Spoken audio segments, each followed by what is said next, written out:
يا صباح الفل والجمال على عيونكم، عاملين ايه؟ وحشتوني قوي. معاكم قناة اكلة بسيطة في مطبخي. معانا النهاردة طريقة مختلفة وحلوة وجديدة هتعجبكم قوي. معايا طريقة السويت اند ساور تشيكن. يلا بينا على الطريقة ونقول بسم الله. معايا قطع صدور فراخ، ومعايا نص كوباية دقيق ونص كوباية نشا وبيض عليه فلفل اسود ومعلقة صويا صوص وملح وفلفل اسود. تمام. اول حاجه هتبل الفراخ بتاعتي بنص معلقه الفلفل الاسود ونص معلقه الملح. هقلبهم كويس.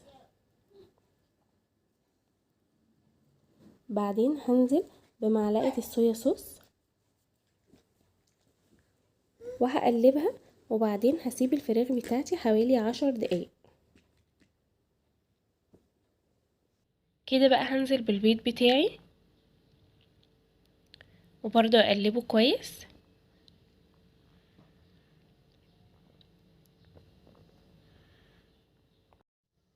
بصوا بقى، هنيجي لتخطيط الفراخ. بقى نص كوبايه النشا ونص كوبايه دقيق.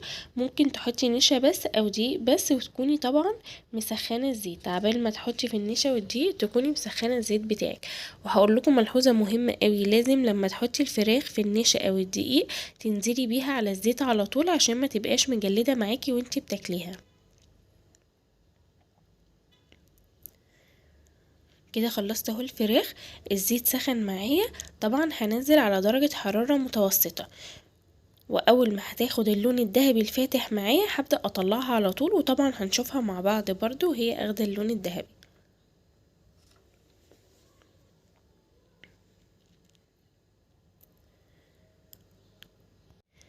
كده اللون بتاعها اهو بقى حلو. هبدأ اطلعها. طبعا عايزه اقول لكم ان هي مقرمشه قوي وبجد طلعت فظيعه.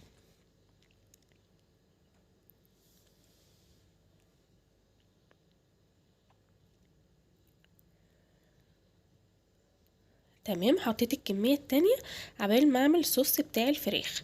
تمام. معايا بقى اول حاجه لصوص الفراخ نص كوبايه ميه عليها معلقه نشا كبيره ومدوباهم، وهنزل بمعلقتين خل واربع معالق صويا صوص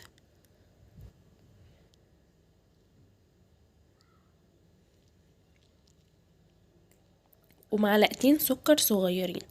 لو انت عايزه تكتري السكر هتحطي 3 معالق كبار. لو انت عايزه نفس الطعم اللي بره اللي هو بيبقى مسكر قوي هتحطي 3 معالق كبار. انا ما حبيتش ان هي تبقى مسكره قوي. وهحط كمان معلقه صغيره عسل بدل السكر البني عشان ما كانش عندي سكر بني. عندك سكر بني هتحطي السكر البني بتاعك عادي بديله العسل الاسود. تمام. هنزل باربع معالق كاتشب كبار.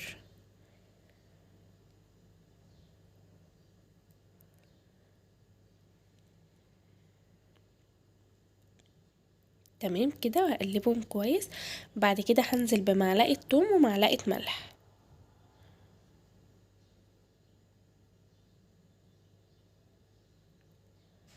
وكده يكون الصوص بتاعي خلص.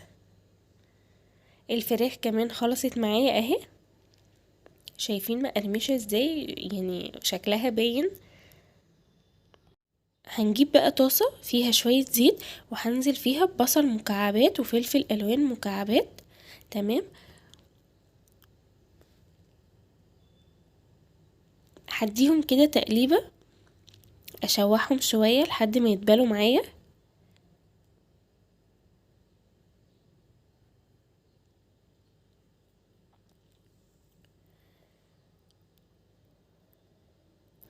هبدأ انزل بقى بالصوص بتاعي.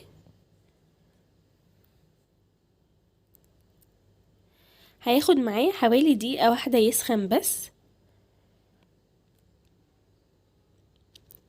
تمام.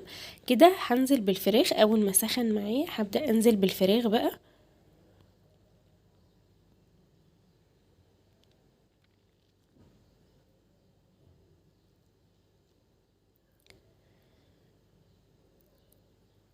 وهقلبها مع الصوص كويس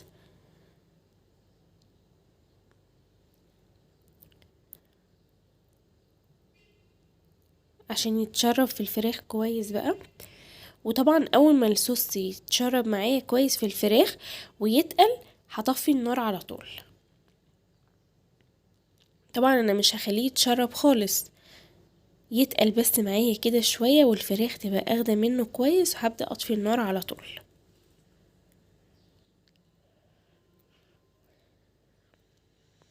تمام.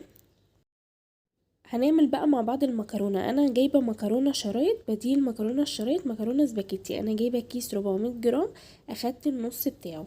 تمام. هبدا انزلها في الميه السخنه بتاعتي، وهحط عليها معلقه ملح. معايا بقى الصوص بتاع المكرونه، ربع كوبايه ميه عليها معلقه صغيره نشا، ومعايا 7 معالق صويا صوص، ومعلقه صغيره توم، و3 معالق كاتشب، ومعايا فلفل الوان وجزر مقطعاهم بالطول. تمام. والمكرونه اهي بعد السليق مش ملزقه وجميله ازاي. اول حاجه هجيب حله بقى، هنزل فيها بشويه زيت، واول ما يسخنوا هنزل بالفلفل الالوان والجزر بتاعي، اديهم تقليبه كده يتبالوا معايا شويه.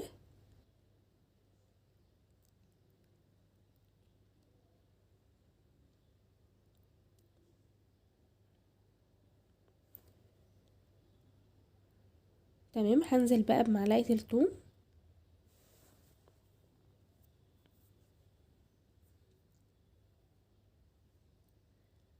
بعدين هنزل بالصويا صوص،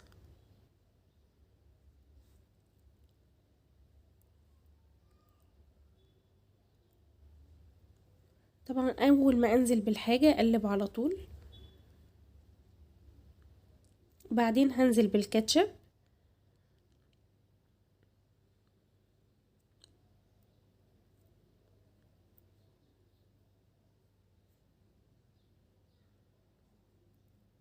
طبعا انا مخليه النار بتاعتي متوسطه. تمام. بعدين هنزل اخر حاجه بكوبايه الميه، بربع كوبايه الميه والنشا،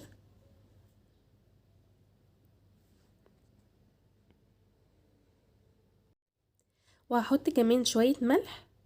طبعا مش هكتر، هو بس يظبط معايا الطعم، علشان انا حاطه ملح في كل حاجه. وهبدا اقلبها، واول ما تبدا تتقل معايا هنزل بالمكرونه على طول.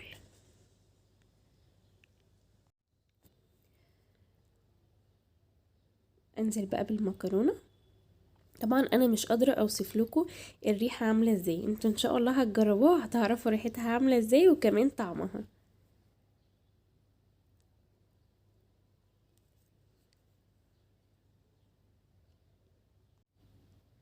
الطبق بتاعي خلص.